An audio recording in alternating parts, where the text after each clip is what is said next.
Umpiring আমার মনে হয় লাস্ট 1-1.5 বছর ইমপ্রুভ করেছে। তো হ্যালো বললো নাকি কেউ? ও আচ্ছা, আমি আমাকে হ্যালো বলছে। সো আপনার ওই সো আম্পায়ারিংটা যাতে আরেকটা ভেরি ইম্পর্টেন্ট গ্রেডিং, মানে stakeholder for the game.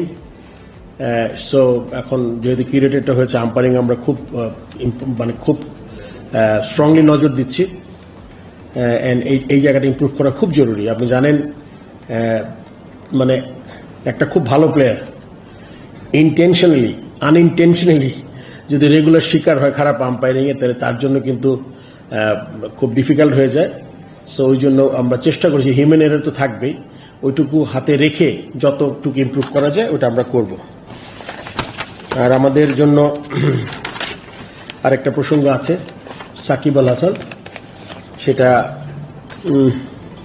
It's a mixture.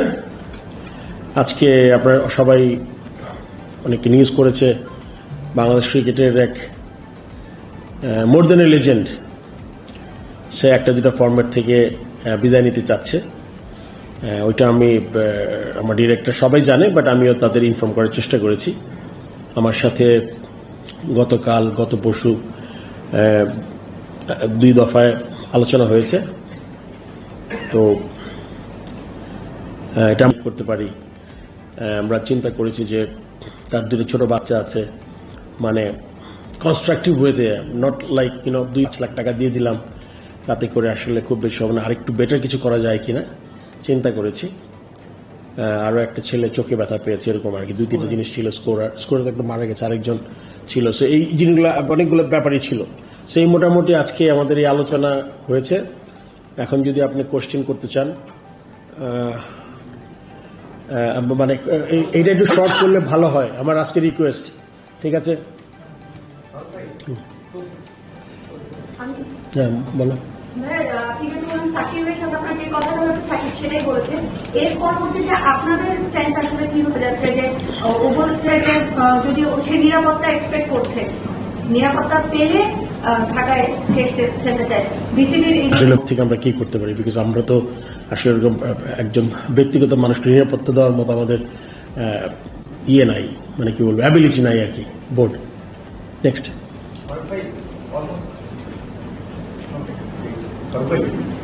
আপনার সাকিবের এই ইস্যুটাতে যখন সাকিব প্রথমবার বললেন, আপনার কথা যদি ঠিক বলে বুঝে থেকে পরশুদিন আপনি প্রথমবার এটা জানতে পেরেছেন সাকিবের কাছ থেকে?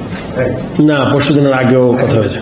যখন জানতে পেরেছেন, আপনি কি একটু সারপ্রাইজ হয়েছেন কিনা? সাকিবের ডিসিশনটা চেঞ্জ করানোর জন্য আপনি কি তাকে কিছু বলেছিলেন? আসলে Shakib is going through a difficult phase of his life, সব দিক থেকেই। আমার আসলে খুব বেশি কিছু বলার ছিল না। তাকে বোঝানোর চেষ্টা করি নাই। সে যে কারণটা দেখিয়েছে, যে একটা প্লেয়ার যখন বুঝতে পারে যে একটা টাইম, মনে করে যে সে যেই জিনিসটা করেছে এত বছর, সে মনে করেছে শর্টার ভার্সনে রাইট টাইম, যে অন্য জায়গায় যে নিবে তার জন্য এনাফ অপরচুনিটি ক্রিয়েট করা। সো দ্য 2026 আমাদের T20 ওয়ার্ল্ড কাপ আছে, ওইটার জন্য যদি কে রেডি হতে পারে জায়গায়, যে এক্সপ্লেনেশন সে দিয়েছে এক্স্যাক্টলি সেম কথাই বলেছে। টেস্টের ব্যাপারে সে খেলতে চেয়েছিল, যেটা ঢাকা থেকে সে করতে চায়, এটাতে আমি সম্মান জানিয়েছি।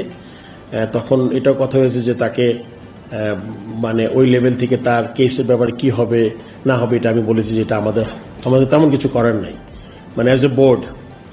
বাট পুরোপুরি ওই জিনিসটা আছে যে ও যদি এখান থেকে লাস্ট টেস্টটা খেলতে পারে, ওর মতে আমি বিশ্বাস করি যে নাথিং লাইক ইট। সেটা যদি হয় খুব ভালো হবে, আর বাকিটা ওর ডিসাইড করতে হবে। কেননা ক্লিয়ারেন্সটা কে দিবে, এটা আমাদের বোর্ড থেকে কিন্তু আমরা ক্লিয়ারেন্স দিতে পারবো না এই ব্যাপারটা। এটা অবশ্যই আপনার একদম উচ্চ পর্যায় থেকে আসতে হবে।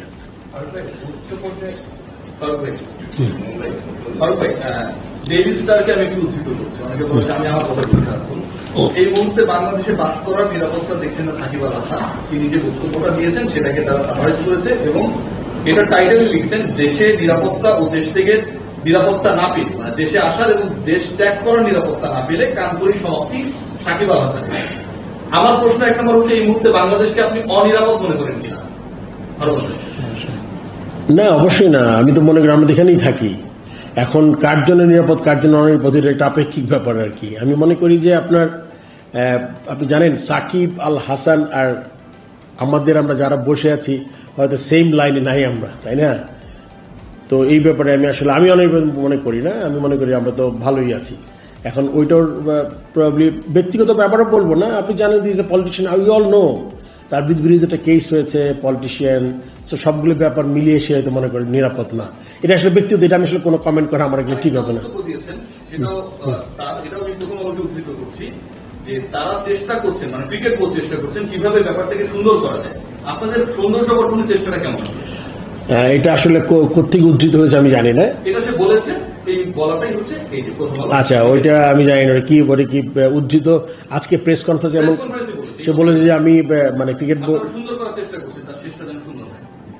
এটা তো বললাম যে আমি একটু আগে বললাম যে যদি চেষ্টাটা কি বাংলাদেশ থেকে যদি সে রিটায়ার করতে পারে লাস্ট হোম সিরিজ খেলে এটা ভালো হবে, এটা হয়তো বোঝাতে চেয়েছে। আচ্ছা, আরেকটা প্রশ্ন ফারুক ভাই, সাকিব আল হাসানের টুকটাক ইনজুরি নিয়ে প্রশ্নটা করতে চাই। হান্নান সরকার বলেছে যে তার হাতে ব্যথা পেয়েছে, মানে ইনজুরি সংক্রান্ত ইস্যু ছিল। অফিসিয়াল ইন্টারভিউতে বলেছে, আমাদের সহকর্মীরা যেটা কভার করেছে।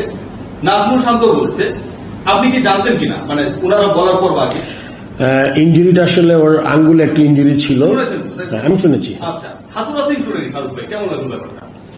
এটা হাতুরা সিংকে জিজ্ঞেস করতে হবে আসলে। না, আপনি তো বোর্ড প্রেসিডেন্ট, আপনি তার এমপ্লয়ার।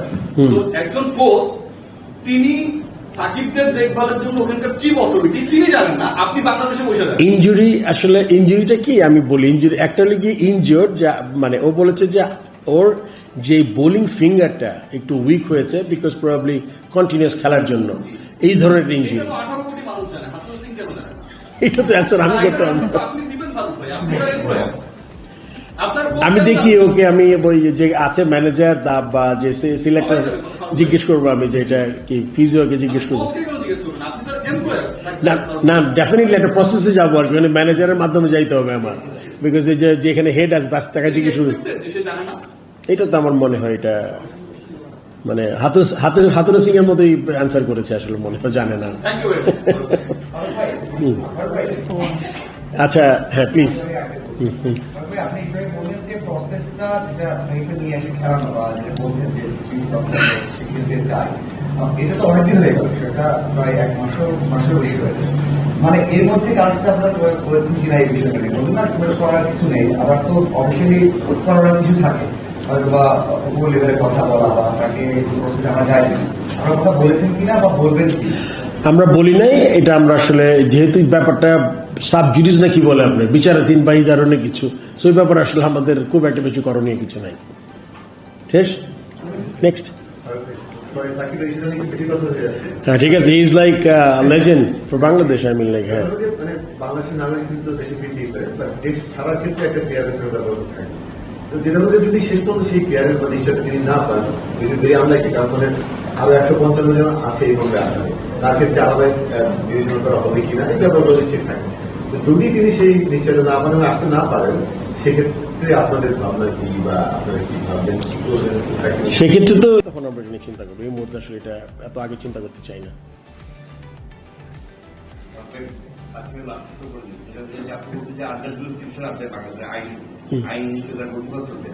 আপনারা কি মানে উপদেষ্টা বা তাদের সাথে এই সাকিবের ইস্যু নিয়ে কোনো কথা বলবেন না? স্পেসিফিক্যালি একটু আগে অ্যান্সার করেছি এটা আমি। মানে তাদের সাথে তাকে এক্সিট প্ল্যান, যেহেতু সেখানে বলছেন আমি খেলবো না, এক্সিট প্ল্যানটা এনশিওর করতে পারবেন বলে মনে করেন? এইটা আমি তো বোর্ডের, আমার মনে হয় না এত দূর ক্ষমতা আমাদের আছে অ্যাজ এ বোর্ড। তাহলে তো মনে হয় ইফ হি প্লেজ, হ্যাঁ নেক্সট। না না, এখান থেকে আমি কেমনে বলবো? Still the match is like, হ্যাঁ let the selector, team management injury বললো, তিনি আসলে ফিল করতে পারছিলেন না তার বোলিং ফিঙ্গারটা আসলে। তো ওই অবস্থায় বোঝাই যাচ্ছে যে তিনি আসলে পুরোপুরি ফিট নন। ওই অবস্থায় তাকে ম্যাচ চালানো আসলে করতে। আমি তো সিলেক্টর না, বা আমি I don't take decisions, because এটা লিগে টিম ম্যানেজমেন্ট আছে, সিলেক্টরস আছে, ওখানে ঢাকায় চিফ সিলেক্টর আছে, উনি বলতে পারবেন। বিপিএল এর ব্যাপারে আসি, মানে 95 ভাগ আপনি বলছেন যে ঠিক হয়ে গেছে, মানে 5 ভাগ হচ্ছে অবস্থাটা বা অন্য যে দলের কথা যে 3টা দল পরিবর্তন হয়েছে, তাদের ফ্র্যাঞ্চাইজি গুলোর ব্যাপারে কি আমরা কি জানতে পারি? মানে কারা থাকছে কারা থাকছে?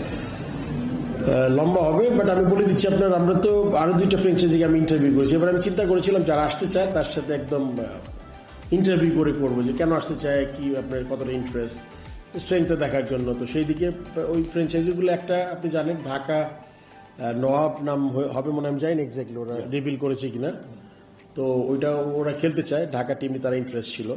চিটাগংয়ের একটা পুরনো ফ্র্যাঞ্চাইজি ওরা ফিরে এসছে, মানে ফার্স্ট ও সেকেন্ড এডিশনে খেলেছিল। আর আপনার রাজশাহী একটা টিম তারা খেলতে চায়, মানে ইচ্ছা পোষণ করেছে। এর মধ্যে 3টাকে আমরা সিলেক্ট করেছি। তাদের ফাইন্যান্সিয়াল স্ট্রেংথ, কেন খেলতে চায়, তাদের আমরা বলেছি যে দিস এই সাইকেলের লাস্ট এডিশন। সো তারপরে তারা বলছে অসুবিধা না, তারা খেলতে চায়। অ্যান্ড তাদের প্রমিস করেছি আমরা যতটুকু সম্ভব একটা ফ্র্যাঞ্চাইজি টুর্নামেন্টকে আকর্ষণীয় করা যায় আমাদের চেষ্টা থাকবে। অনেকগুলো ব্যাপার থাকে এর সাথে। আপনি মনে করেন অবভিয়াসলি আম্পায়ারিং 2-3 বছর ডিআরএস এগুলো হকাই টকাই ছিল না, আমি জানি না, আগের আমার ডিরেক্টর বলতে পারবেন। ওগুলো থাকবে, প্রোডাকশনটা বেটার হবে। আপনার সব মিলিয়ে একটা আকর্ষণীয় করার চেষ্টা করব। একটা দাবি তাদের মধ্যে, দাবি না, তাদের একটু সাজেস্ট ছিল তারা যদি আপনি করতে পারে আর কি, ওই রেভিনিউ শেয়ার করতে পারে। সো ওটার ব্যাপারে আমরা বলেছি যে আসলে রেভিনিউটা তো খুব একটা পরিষ্কার নেই, এবার আমি বুঝতে হবে এক্স্যাক্টলি কীরকম হয়, যাতে আরও আকর্ষণীয় করা যায়। নেক্সট এডিশন থেকে আমাদের একটু বেশি করে দেওয়ার চেষ্টা করবো লম্বা সময়ের জন্য। সেগুলো তাদের বুঝিয়েছি।